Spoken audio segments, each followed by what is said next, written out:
What's good, everyone? Hope everyone's doing alright. This week's video is part 2 to the biggest villains in boxing.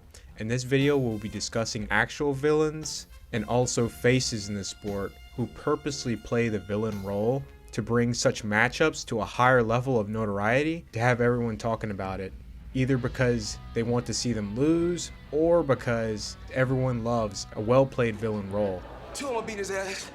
Okay. 3, that's easy work. Go ahead, Jack. 4, I'm so flashy. Yes, sir. 5, I can never be beat. There you go. 6, I'm getting big money. Definitely about that. 7, I got the most haters. Oh, man. This is 24/7. All day. 10, good money. Believe me, I'm the best. With that being said, let's start the video. Listen, I'm being honest. I'm being honest. I ain't never met a Pakistani that could fight. I'm being racist. I'm just being honest. The father and son duo was among the most vilified of the 2010s. The father was pretty much Danny's Dennis Rodman. He would do all the dirty work. What is your response to all the attention your father has gotten? I just let him be him. That's how he's always been.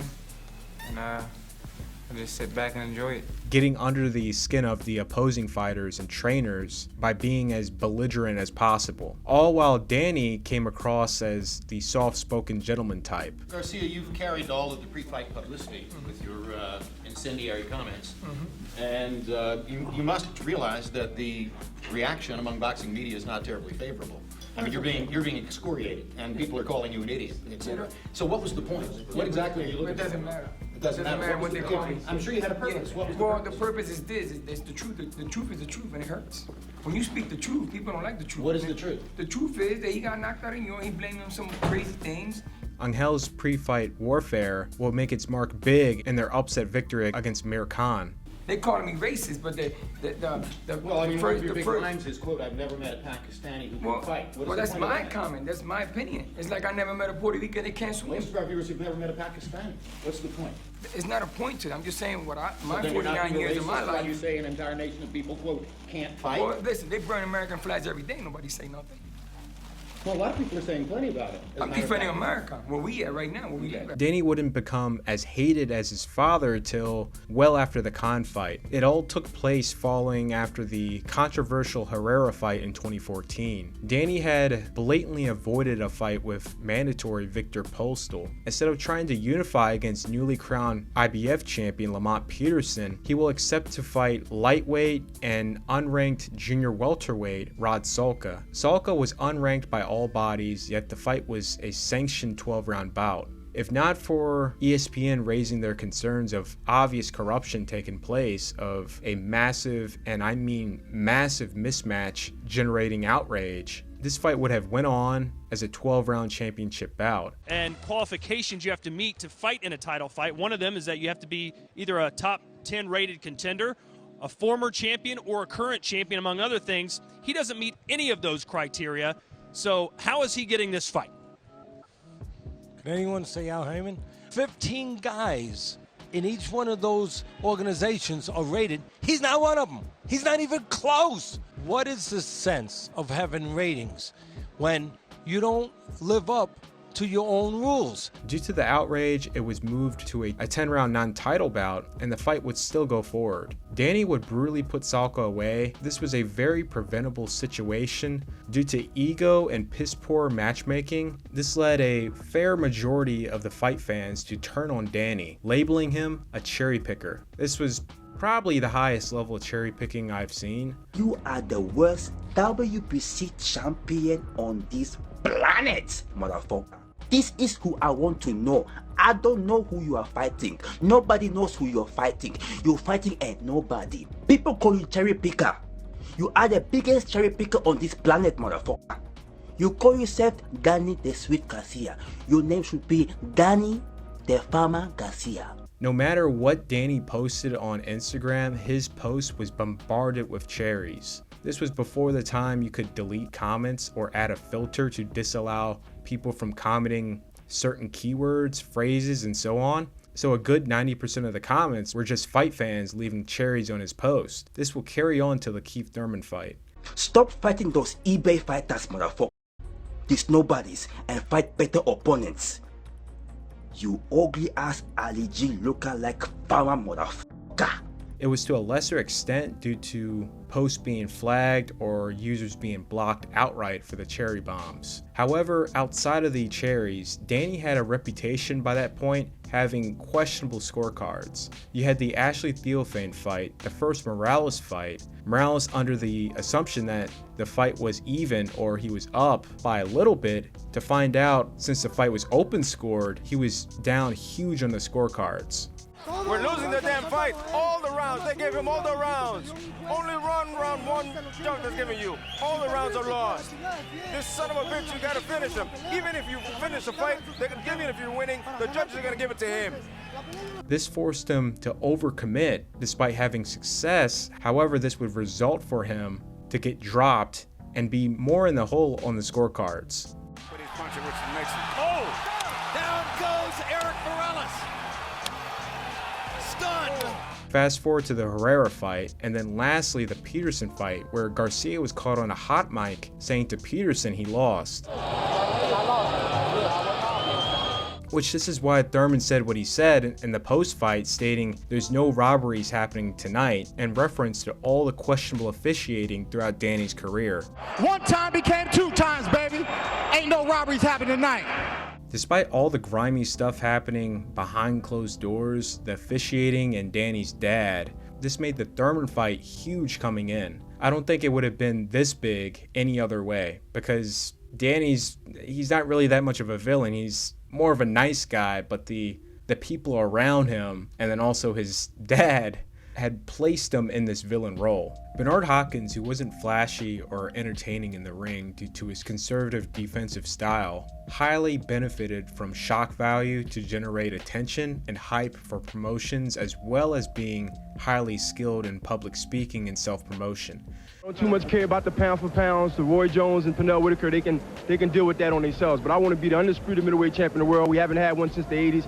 I'm focused, I'm back, and I just want to prove to the world by my performance. That's all I want to be judged by, is my performance, that I'm the best middleweight in the world. And if I'm not, then I'll pack my bags. All right, Brian, we're going to show you a replay. It is a skill that is practically going extinct, especially with the Gen Z generation, as many who are faced with tough questions are quick to crash out, gaslight, deflect, and find an exit whenever under the most minuscule amount of pressure. Particularly after the first fight. Just talk about Robert Allen and what went on in the second round. When the politics put me on the shelf for 9 months waiting for a mandatory that's supposed to took place in 90 days after January 31st of 1998, and it didn't take place until August. You tell me, is it corruption in the sport? And then you tell me, let's talk about Robert Allen? That fight is over with. It's done. That's tomorrow. Bernard was hated by many because of what he says. I don't know. Mexicans and Puerto Ricans supposed to be proud people. I respect them. I got a lot of friends, but I want them to know that they heroes don't want to fight Bernard Hopkins. I'm 35 years old. I'll be 36 January 15th, and I'm just getting on Geritol, and I'm feeling pains, and they still won't fight me.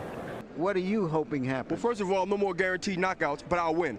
I will tell you I will win the tournament. I don't care if it's Joppy. I don't care if it's Keith. No, Keith's done. Trinidad, I will be rooting for both of them, but you know, I got a lot of African Americans behind me to take on them Puerto Ricans. Just promise me you want to be a 4-round fighter. Tune in, guys. If you don't be a 4-round fighter, it's going to be a hell of a fight. Because I'm going to press you. I'm going to press you like Marvin Hagler did with Tommy Hearns. I'm going to press you, I'm going to make you fight, and we're going to see if you adjusted. Do you guys want to shake hands? We ain't shake hands beginning. How we going to shake hands? You have no respect. His mom didn't raise him the right way. You got to earn respect. You guys don't want respect. Come on, man.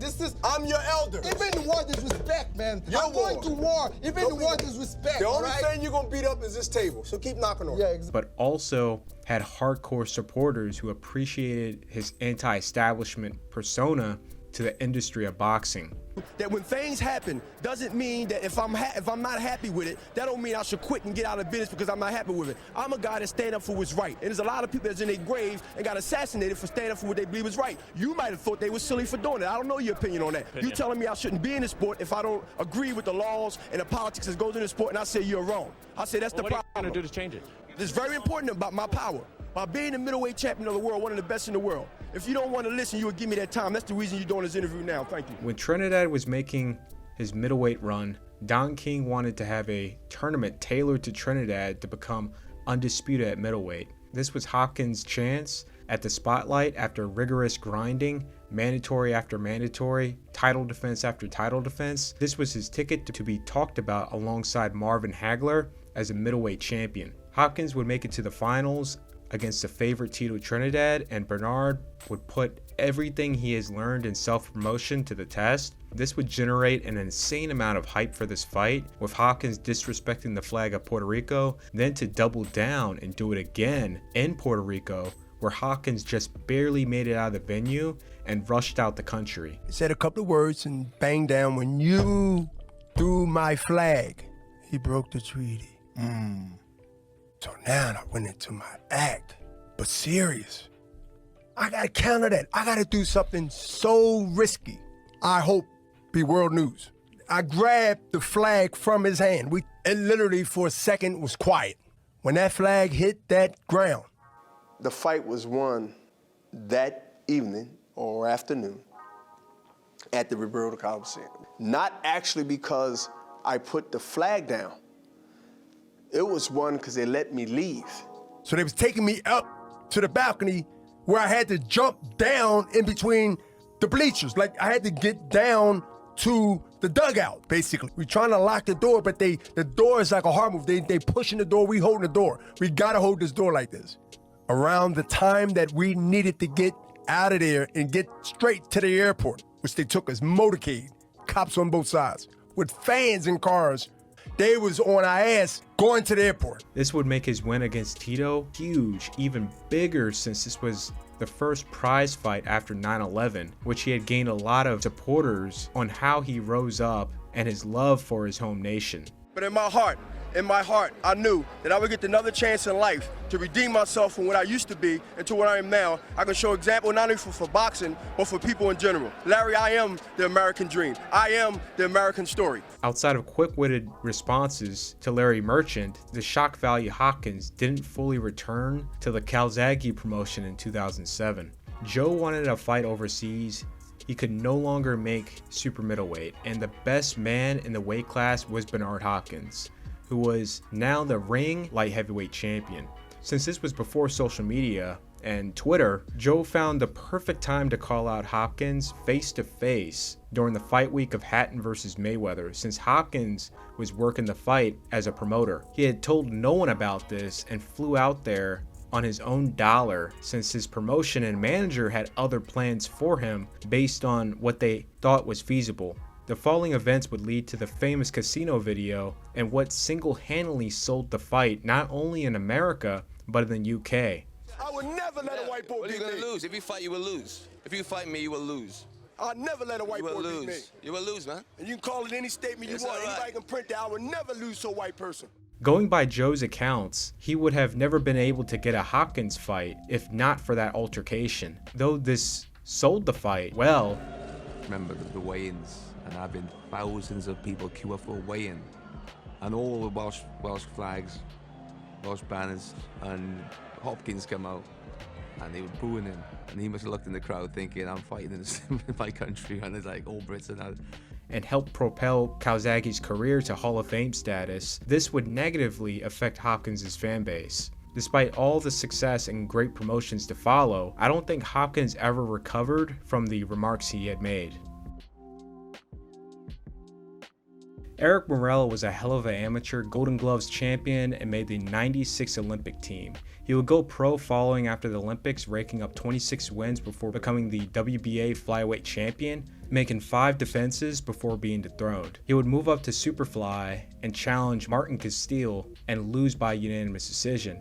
Moments after the defeat, Morel would be convicted of, and possibly due to his background, he was given 2 years of prison and with an additional 2 years under supervision till 2009. Morel was released from prison in 2007, which he would resume his boxing career.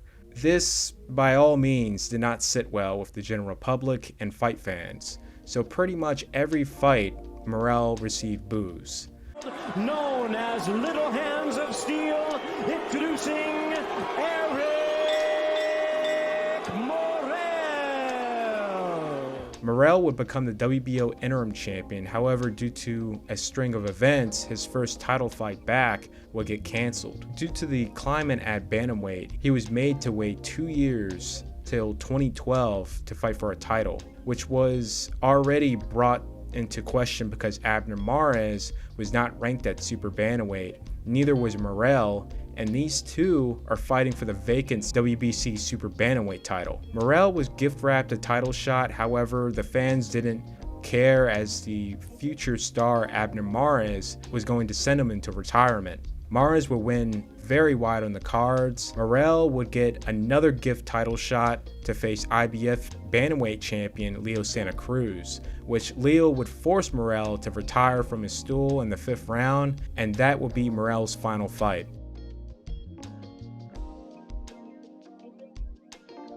As a quick intermission, I will hastily discuss the worst villain characters I came across of recent. Tim Bradley attempting to trash talk and be a villain was so bad that when he was under Showtime, the marketing team hilariously made a commercial where Bradley was making fun of himself as the worst trash talker in boxing. I can't find it when making this video, but if you can, it's a funny promo. Horrible villain. Everyone wants to base their villain slash anti-hero persona off a Mayweather and Mike Tyson and just not think outside the box and be themselves. Shakur fails on every category of delivering as a villain. He is horrible at talking to the press, not even remotely close to being short-witted, savage, and intelligent like a Mike Tyson or Bernard. Mayweather was actually horrible at that. Anson from across the pond in the UK. Oh, very interesting question here. Why don't you step in the ring with Miguel Cotto? He lives in Puerto Rico, and you must realize, he's with Bob Arum. He's a grumpy old man. So once he becomes a CEO and get his own fan base, and get on the level of a Floyd Mayweather, and then you have a great matchup. Until then, I'm going to continue to dominate and do me. However, if you push him into the gaslighting and deflection position hard enough, you will get a hell of a self-promotional crash out. Shakur can't do neither, unless it's on Twitter. Even at that, it does not help his stock. To make things worse, he does not take accountability as a role he chose because he's quick to play the victim when it fails. If he wants to be the villain so bad, he needs to rebrand himself. He needs to stop acting like he's going to knock out every guy, the fight isn't going to go to distance, and promote himself in a manner where he will make all your favorite fighters look stupid and shut them out on the scorecards. His rivals can say whatever and call him a runner. Well, he can joke about how they're too slow to box with him, make fun of their slow footwork, pretty much anything that can show off that they don't have the offense to be in the ring with Shakur, neither the defense, because Shakur will land at will. The consumer has already witnessed the Floyd era, so the whole I'm ready to die in this ring and get the knockout when damn well you don't have the strength and power to do so, they're not going to buy into it. It's really outdated by this point. Now in his recent fight, that was a fun watch. However, if he has to fight like that to prove a point and receive unnecessary damage and tighter scorecards in the process, it's not worth keeping that type of character around. Andrade is possibly the worst, and it ruined his career. He wanted to go the Bernard Hopkins route without doing absolutely none of the heavy lifting Bernard had to do, get into the position, and become relevant where he can earn that big fight. While Hopkins was one of the most active middleweight title holders, maintained relevancy and earning support from hardcore fans because of his skills and anti-establishment persona, very WWE Attitude Era like. Andrade, on the other hand, fought very little, found ways to drag out not fighting his mandatory opponents, all while demanding to fight the best when little to no one in the general public knew who he was, and when he didn't get his way, he will blame it on race. After almost a decade of fumbled opportunities with lack of accountability, he was gift-wrapped a huge opportunity to face mandatory and rising star Janibek. So much hype was behind this guy and a lot was invested into him. I personally had Andrade winning this fight. Janibek was green on the stage. Andrade at this point was actually active, so he would be sharp and ready. However, very similar to the Charlo fight, Andrade finds himself out of a potential come-out fight. Janibek did not look good in his title fight, and he showed a lot of vulnerabilities that Andrade could have easily exposed. I feel people are following me and watching me. You been feeling like that too? I've been feeling like that too. Absolutely. Floyd, I've been hearing the click on the goddamn phone. I think the feds is on this phone. Hold on, let me check this line. I'm hearing the same click you hearing. Yeah, man, them motherfuckers in there listening on the conversation, so don't say nothing you ain't supposed to say, okay? All right, I'll let you later on. All right, talk to you. All right, one. Due to Mayweather's squeaky clean, Sugar Ray Leonard-like image being tarnished, in order for a guy like him, a defensive-first fighter, to be marketable and succeed as one of the front-running successors to being the face of the sport, he was forced to play the villain role. Atlantic City, I'm gonna step on him. I'm gonna crush him. Y'all can mark my word to this. I'm gonna crush him. He's a C+ fighter. I'm an A+ fighter. Come Saturday night next week, all the fans tune in because I'm gonna dominate. This guy is flat-footed, he swing wild. I'm not worried about who his trainer is because his trainer can't get in there and fight for him. The fans in Atlantic City can't get in there and fight for him. I'm ready, mentally, physically. I want all the fans to tune in because I'm gonna treat him like he's a C+ fighter. I'm gonna dominate, I'm gonna dog this fighter. Mike Tyson really said it best. It's no point trying to be good when no matter what you do, they will always look at you another way. Mayweather took that role and he just rolled with it. They were so worried about things that was going on in my personal life. This guy is a hypocrite. Nobody speaks on his alcohol-related incidents, but they always want to speak on personal things that goes on in my life. Only thing I ever try to do is be the best in the sport of boxing. If they look at me as the bad guy, so be it. You know, just tune in June 25th. It's Thunder versus Lightning, and we all know thunder make noise, but lightning strikes. I'm gonna take this guy in the deep waters and I'm gonna drown him. And if he talks some trash, I may cut it to 4. Even in matchups where he came off the least villain-like, he was still seen as the bad guy. Saturday night, I won't hold my hands up. I'm gonna put you on your ass. Once you've been at this level for so long, you know, I'm never nervous, never worried about nothing. I believe in my skills. I believe in my talent. If no one believes in Floyd Mayweather, I believe in me. I think Floyd learned a lot from his former best friend, 50 Cent, when it came to being petty, to get under the skin of the fighters. Stole my bag, took my belongings, a few books I had in there. He said I stole his training gear. Okay, well, do something about it May 5th. That's all I gotta say. Okay, I stole your, now do something about it. Do something about it. Perfect example, when he was fighting Hatton, he downplayed Hatton's support that have flown out to where Hatton was visibly bothered and irritated by the events taking place. It's crap to watch. That's why they're there singing Ricky Hatton and not Floyd Mayweather. This is the Mayweather experience. All the fans came over from, the British fans came over just to be a part of the Mayweather experience. So you're telling me all them people that are singing There's Only One Ricky Hatton and Who Are You, they're all here for Floyd Mayweather? He's in cloud cuckoo landing. Just bring the belts at him. It's going back to Manchester. Now, I can't verify if this is true. It was told to me by a guy who was friends with Amir Khan's team that Floyd-Khan fight never happened because it was over a pair of exclusive boxing boots. So back during Khan's peak, when he was calling out Floyd Mayweather, when he was the junior welterweight champion, he had a huge deal with Reebok. He had special designed boxing boots by them. It was only for him. However, with Khan's consent, someone else can wear them. Well, Floyd is a massive sneakerhead, and these boxing boots were actually good. Floyd had requested for Khan's approval, and Khan denied it. Khan would eventually lose everything to Danny Garcia, get gatekept from doing anything productive on PBC, and when he had managed to become the WBC silver champion and ranked #1 by the organization, the ball was now in Floyd's hands. Floyd will get the last laugh of leading on Khan for almost 2 years, have his final fight with Adrien Broner instead, and retire. If this is actually true, this is petty enough to make 50 Cent proud. Anyways, the best aspect to all of this, outside of the Baldomir fight, which there is validity. For all the negative press, when y'all wrote about me in the past, said I done things that I didn't do, they tore my name down, tore my family down. He never acted like he was a victim. He didn't even play the victim when HBO did him wrong with the Ortiz fight, not talking about the numerous headbutts by Ortiz, then cut the replay short, not showing the part where Cortez clearly signals the fight to resume. Now here's the apology. Watch Cortez look away. Ortiz talking to Mayweather. He played the role of the villain to the very end. And all the fans that pay to see me win, y'all know I love you all. And all the ones that pay to see me lose, you're not getting a refund on your pay-per-view money.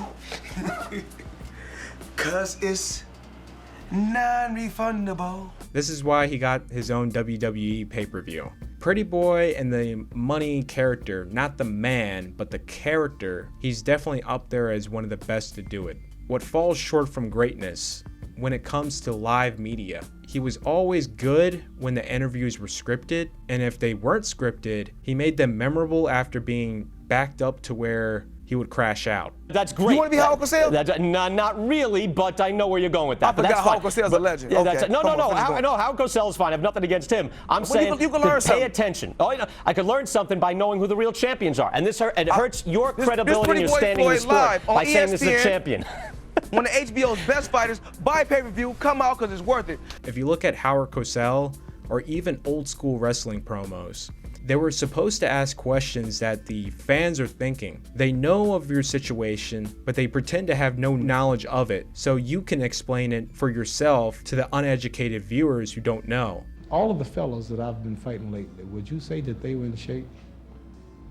Yeah, except for Mathis. He didn't look real good to me. Well, how did he go 12 rounds with me? Because you weren't doing anything. wasn't You were doing slow-footed, nothing. the You hand should have and been foot in speed there. gone, the If trick. I was hitting As your you- manager, Angelo if Dundee, I your was trainer, hitting sitting you- right there, told if me I was earlier, I don't know hitting what you- we're going to if do I to was get the hitting lad you, serious. Look, The power, the politics to be, as well as self-promoting yourself. And if you want to throw some jabs at a reporter and your rival, you have that range. But for some reason in the modern day of this sport, this is seen as hating. They're very simple questions, yet due to the lack of skills in this category on tough and simple topics he should have been coached on, he doesn't have the skills to BS his way around it convincingly. The guy who said that Arturo Gatti was a paper champion at 140. So if you win that fight, how is this the 4th world title in as many weight classes? You were never a champ at 140. Arturo Gatti is world champion again, like I told the fans and I told the people. Arturo Gatti is nothing but the truth, and he fought the truth. That's not what you were saying, Floyd. A lot of times you guys that write about the fight or commentate about the fight don't know too much about boxing. No, that's not true. Not the guy you're talking to right now. Not true. I hold true to the guy who beats the guy who is the champ. And Costa Tszyu lost that fight to Ricky Hatton. He's the champ at 140, and that was all there is to it. I got to ask you a question. How many fights have you had? Please tell me. You know what? I haven't had any professional fights. Well, you don't know nothing about boxing. You know what? I know who the champ is. Hey, who beat Costa Tszyu? Who beat Costa Tszyu? Let me ask you the question. You have to have a fight to know something about boxing. So he would resort to saying things like, you don't box and you don't know nothing about boxing. My job, and you have the same opinions that you have now, you wouldn't be doing this very long. Because you have to speak the truth, Floyd, and you're not doing it right now. I'll stomp on Costa Tszyu. You did he what? had a chance. He never brought my name up. You know that. No, but you didn't fight him. And he stopped Costa Tszyu, and he became the world champion at 140. So you beating Arturo Gatti doesn't make you the champ. He beat Costa Tszyu when Costa Tszyu was over the hill. But he had the title. Maybe you should have fought him. He became champion. But then no matter what you him. say. And also, now, what about Zab Judah? He got the world title at 140 by knocking out Zab Judah. That's the guy you're fighting. So he's still up there. Hatton beat the guy who you're fighting. Fast forward, it was a bit hard to watch when he was trying to promote his supplement products recently in February on Fox Business and on the Jimmy Fallon show. He had 2 attempts on 2 different networks and it fell flat. Let me see what else. This is the monohydrate. We all got to stay hydrated. So, yeah. And we got many other supplements.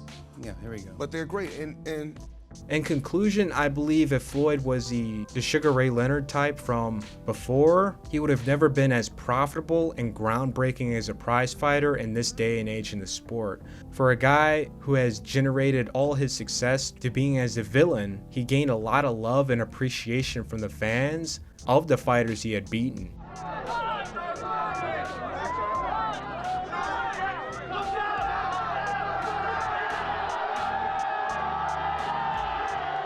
It's cool seeing all the love Floyd got when he went to the UK. I go to boxing gym and train 5,000 or 6,000 people show up. You know what I mean? Give me that type of love. When I seen that type of love when I first got to the gym, you know, it just You know, honestly, chill bumps got on my arm. I was like, oh man, they appreciate the art of boxing. They really appreciate the art, and they really study boxing. They really studies boxing. Especially going to the Philippines, the controversial comments he made back in 2010/2011 was a massive story at the time in the Philippines. It was widespread outrage. Floyd was public enemy #1 for the wrong reasons. It had angered an entire nation. It had turned a friendly rivalry into something absolutely nasty. But the fight finally did happen. It's over, and people moved on. The Filipino people and just people in that region in general are very forgiving people, and when Floyd came to the Philippines, he was given a champion's welcome to where it ended up turning to several trips back, which was very wholesome to see. I'm fresh, I'm flying flashy. I came in, man, I did my thing. Hey, if they didn't stop the fight, he was gonna go to sleep anyway. Rockabye, baby. Negative, man. He couldn't hit me. He couldn't hit me. He was shadow boxing. Listen to me, you seen I came out with French Montana. I ain't worrying about nothing.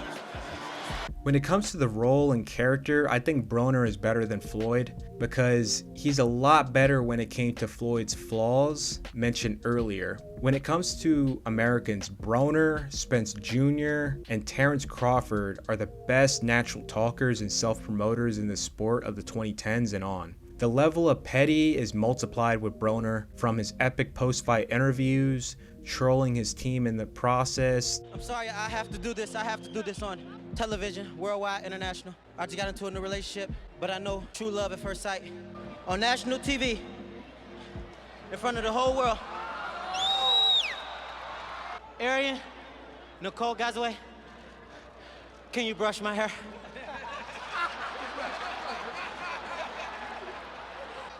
I scared everybody. Scared everybody, boy. The Paulie beef. I beat Paulie. I left with his belt and his girl.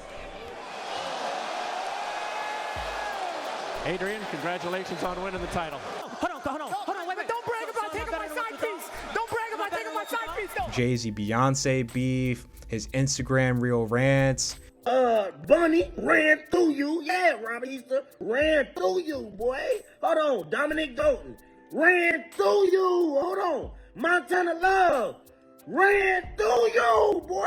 He was one of the best characters I've seen in the sport. Unfortunately, the case with Vicente Escobedo cemented Broner to be the villain based on his careless actions, knowing this fight won't get canceled as this is Vicente's last shot at a title, last big payday, and he now has a baby to take care at home.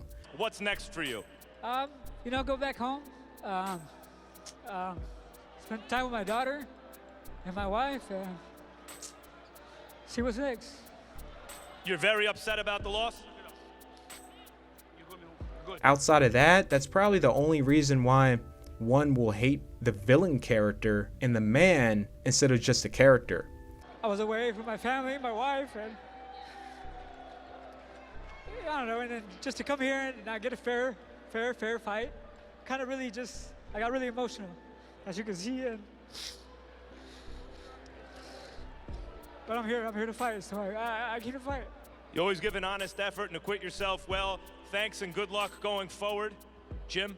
Difference between Broner and Mayweather was Broner was that guy all the time to where it bled outside the ring, resulting in him to get in trouble a lot compared to Floyd, who was a villain on stage in the ring, but outside the ring, he was just a family man who didn't smoke or drink. Now, no one's perfect, and he did have some run-ins, but it was minimal.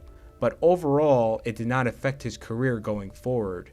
If Broner found a way to turn it off, have a clean but fun, in moderation, out of the ring life, he may have been able to get pretty close to his nickname, being all about billions. Because despite being in defeat and loads of trouble, he was still offered a $40 million deal by Rock Nation in 2015. A high school graduate with a quick mind for mathematics, King had been working in the illegal numbers business since age 18. In the early 1960s, he was the biggest numbers boss in Cleveland and was grossing $15,000 a day. A previously undisclosed FBI document reports that King was kicking back a portion of his profits to the Cleveland Mafia in return for protection of his numbers operation. Undisputedly the biggest villain in the sport as the character and as the man. How did you a man in a fist fight? Well, we was fighting one another and we was kicking one another, and his head hit the concrete, and it must have been a pretty bad blow, which I have suffered deep contrition for since it happened. But nevertheless, I was instrumental in the fatality of a fellow human being whom happened to be one of my personal friends. Unfortunately for me, they found out that I was Don King, the guy that was running the numbers. Pretty much the Vince McMahon of boxing. Outside of the Diddy things, everything Vince has done, Don has done. King had joined a boycott group led by Arthur Ashe. But at the same time, King tried to convince David Bay, a heavyweight he was promoting, to fight in South Africa. However, if you can tell me something that Don has done to his stable that is worse than what Vince did when it came to the Owen Hart incident, please leave in the comments. In the beginning, he was seen as a very interesting, colorful character, a very ambitious businessman who wanted to establish a new order in the sport. King arrived on the scene at a time when most of the fighters were black, but all of the promoters were white. At a time of rising black consciousness, Elbaum advised King that he could take over boxing. It was the right time, but King was the wrong man. Where he would be credited for putting on the massive Rumble in the Jungle and Thrilla Manila. In a brilliant stroke of salesmanship, King convinced the government of Zaire to put up $10 million to finance the fight, even though the country was mired in poverty. Followed up by massive cultural events that would give boxing the reputation it has today when it comes to historic matchups of the best fighting the best. Without Don, his charisma and flamboyancy, receiving funding for a Rumble in the Jungle would have never happened. This fight came into existence because of Don King's desire to be famous, to break out of the pack. It was the world to him. He was either going to become an enormously prominent man, at the least, in American life, or he was going to go back to obscurity again if it failed. However, getting to a level where Don had taken the sport worldwide, as he did, doesn't come without collateral damage. Burned down bridges with close friends that helped him in the beginning, misleading fighters in deals they shouldn't take, taking advantage of the financially illiterate by offering to pay them less but in untraceable cash instead of check payments, and many more. You could offer a fighter $5 million, or you could give him $500,000 in cash, and he would grab the cash. It's just like anybody would do. In some cases, the fighters should be held accountable for their poor financial decisions. Mike Tyson is a perfect example. He was the most paid athlete with exclusive Showtime deal, and he not only threw it away, but he crashed the boxing economy and crippled Showtime in the process when he bit Holyfield. Very easy to put blame on Don for all his mishaps because what the public already perceives of Don, so Mike doesn't really have to take any accountability for all the mindless decisions leading up to that moment, the events that followed ending in massive debt. Everyone uses Mike Tyson as a poster child, but no one talks about Larry Holmes, a man who built his dream home when he was getting ready to fight Ali in 1980, to still be living in that same home he built to start a family, now into retirement age. Play the game and don't let the game play you. Larry knew the man and the character of Don King, and he didn't allow Don King to play him. The biggest issue is taking advantage of those who didn't even have the chance to begin with to learn the game. The fight generated millions of dollars in revenue, including a total gate of $2 million and $1.7 million more for the American television rights. But when Tim Witherspoon got home, he received a check for only $90,000. King then subtracted expenses, the biggest being $250,000 for his stepson Carl.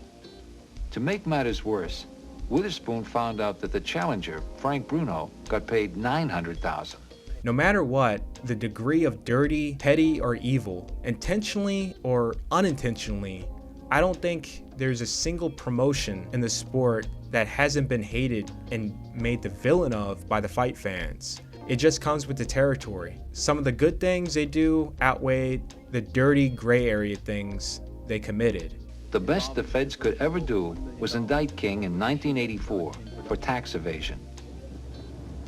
King was acquitted of all charges. 6 months later, he flew the jurors to London to see the Bruno Witherspoon fight as a token of his appreciation. In this case, the bad has completely outweighed the good. When they put him in exile, I used to have drawers full of money. And so I let Hollywood come to my house, and I would say, I said, be the cream. You say, you can't turn your hand over. You got to, whatever you can pick up out of that's yours. Madison Square Garden deserves a lot of credit for putting up some money. Tito Trinidad deserves much of the credit because he's the one that makes this happen. And to give the devil, the true devil, his due, Don King deserves the credit for putting it together as well. I had to save the worst for last, and I don't think much people even know about this. The humble beginnings as a struggling fighter and feather duster salesman had a Cinderella run to becoming the welterweight champion. Not many people know of what happened to Carlos after falling off and the loss to Canelo in 2010. He will continue to fight here and there before retiring in 2014. In between 2014 and up to 2016, Carlos was committing absolutely disgusting acts towards his children from when she was 7 years old to 9. Carlos would be arrested in 2016, which they let him rot in jail till his sentencing in 2019, before giving him an 18-year prison sentence. As he was being hauled off, he was flicking off the press. In 2020, footage surfaced of the prison riots taking place in the exact prisons Carlos was in. There were casualties. Word had spread the man seen in the footage of the incident was Carlos, and he was unalived. As quick as this news came out about it, it was quickly debunked that Carlos was still alive and he was serving his 18-year sentence. Coming into 2025, there are no further updates on Carlos Baldomir. And on top of that, this is the biggest villains in boxing part 2. For part 3, be sure to like, share, and if you're new, subscribe to the Patreon for Patreon-backed projects and early access. I'm Office Honcho, and I'm out.